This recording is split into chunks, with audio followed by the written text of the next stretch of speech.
Hello, my name is ManMan. I use they them pronouns. This is the fifth video where we are introducing our upcoming Rhythmic Flow Taiko website that we are fundraising for. Today we have the founders trio, Vivian, Sydney, and myself, to talk about where the idea of Rhythmic Flow Taiko came from and our motivation for collaborating and creating this project. So today, since it's both of your first time being featured in the videos, Vivian, how about you start introducing yourself first? Okay.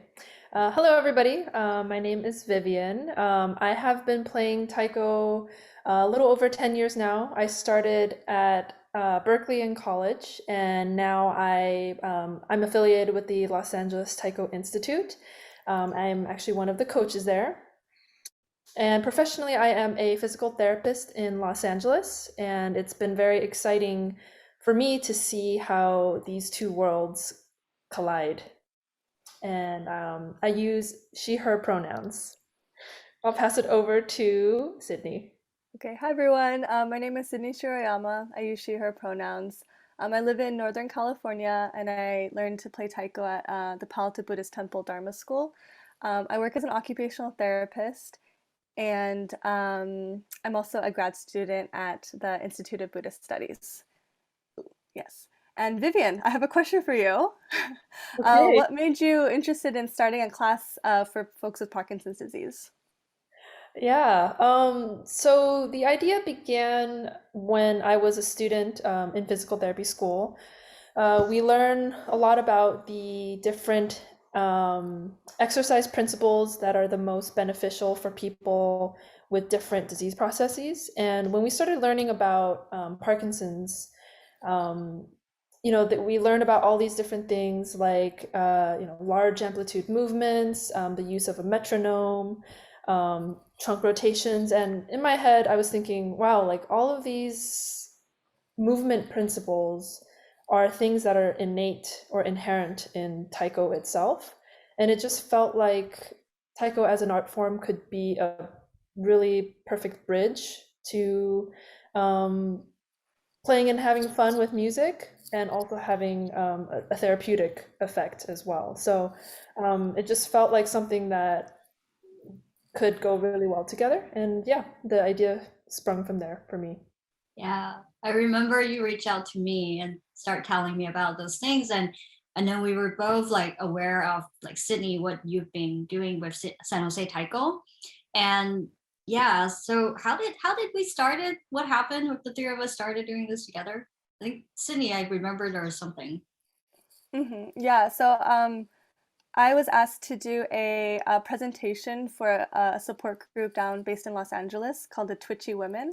And since it's based in Los Angeles, I really wanted to include, local people so that if there was a class that started up in person, that people could be around to provide that service. And so I reached out to ManMan and Vivian, and yeah, kind of grew from there. Yeah. And it was interesting because that was also 2020 when the pandemic happened. And we kind of took that opportunity like, why don't we start something virtual? Yeah. And actually, throughout this process with us collaborating, like, I'm learning a lot too. Like, because as a teaching artist, I have lots of ideas. But then working with you too as physical therapist and occupational therapist, I kind of got the perspective from you both to see, oh, when I do this, here are the benefits. And yeah, it's been just so great to have that collaborative process. So maybe this is a question for you both too, or Sydney in particular. How do you see, Mhm. because I like what you told me before, like what is the values of us collaborating together? Yeah, I mean, there's so many values of collaboration in general, I think in all aspects of work. And, I think like we all know that individually, like we're great instructors and therapists and everything, but when we come together, we really strengthen each other and we can create a more holistic experience for the participants. So yeah, I think like um, ever since I started working with different taiko groups to create more inclusive classes, to me it was always very important to have an artist, taiko artist, and someone with more experience teaching be involved and be kind of at the front of the sessions. I think people with disabilities, like, it's important that they are exposed to the arts as much as possible and not always just in a therapeutic context. I absolutely agree. As someone who live with disability, like I often see like, wow, arts has helped me in so many ways. And yeah, like it would be great that we could create more community like this. So here is a question that I ask myself a lot as like a main coordinator and as we pushing through this fundraising process. Why are we making this website that we're building a free public resources? I got asked that question quite a lot. Like we're pushing a lot of our data resources that we generate, and we made a very intentional choice to make it free. So maybe Vivian, do you want to tell us a little bit, like why are we making this free? Yeah, I can speak from my perspective as a healthcare provider. Um, as I've been practicing, as a physical therapist, not very long, so far, maybe just about 2 years, I can really see how there are healthcare disparities along socioeconomic lines. The access to consistent and quality care can really vary depending on how much money you have in your bank. And to me, that's really tragic. It's really sad. And it shouldn't be that way. And so the thought is that if we can create this public resource, this free public resource for people who are interested in creating classes for people with Parkinson's, it provides another exercise resource, another opportunity for this population to take care of their own bodies and take care of their minds. And I think that by making it free, like we kind of set a precedent for the potential instructors to think about accessibility and to not try to profit or monetize this, but like think about how we're here to provide another way for people with Parkinson's to improve their health and in all ways. Yeah. So that's my perspective there. Yeah, I think another reason is like we want to help people put together the best and safest taiko class possible.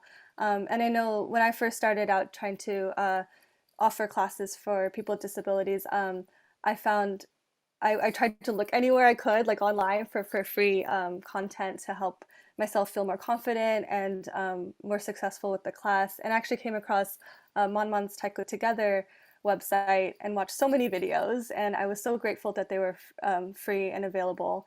And I think like this is our way of paying it forward. And I do think this is also an investment that will benefit everybody. I would love to see to share what works for us, and if it works for other people and they can make it better, and then share with us what made it better for them, then that also helps us too. So we're really just trying to expand the collaboration to a wider group, and hopefully everyone can lead their own class in their own style in a safe way. So Yeah, definitely. And it's been actually really nourishing, like to have a space for 6 of us to collaborate. And what we do here, I find I take the benefits, like extend it to my own teaching practice too. So last year we applied for the TCA grant, and luckily we did get like the grant to help fund half of the money that we need for producing the website. And so I know that like we talked about how important it is for us to keep these resources free and available, but it does take a lot of labor and our time and energy to put this together. So since we launched the crowdfunding fundraiser, we got a lot of folks reach out to us that like gave us a lot of ideas of how to continue this in a sustainable way, because yeah, we're looking to the Taiko community, and many folks are super generous and offering their money donations or ideas or like how to support this. But then we also are aware that like we can be driven by passion, but then it's also we don't want us to burn out and we want to keep this going. Yeah, so which I know many of you out there could be possibly resonate with that. And so, which is why I would like to encourage you to go to our coffee fundraiser and help us fund this amazing website project that we're putting out there as a free resources for all, not only with folks with Parkinson's or any other mobility challenge to utilize the resources, but also for Taiko facilitator practitioners out there who might be interested to take some of these exercises and offer it to their community. And we are also thinking about utilizing this platform to generate more conversation, a gathering space for Taiko practitioners to keep growing our knowledge with Taiko and wellness too. So thank you, Vivian and Sydney. I love working with you both, and thank you for your time, and thank you for watching. Yay, thank you. Thank you.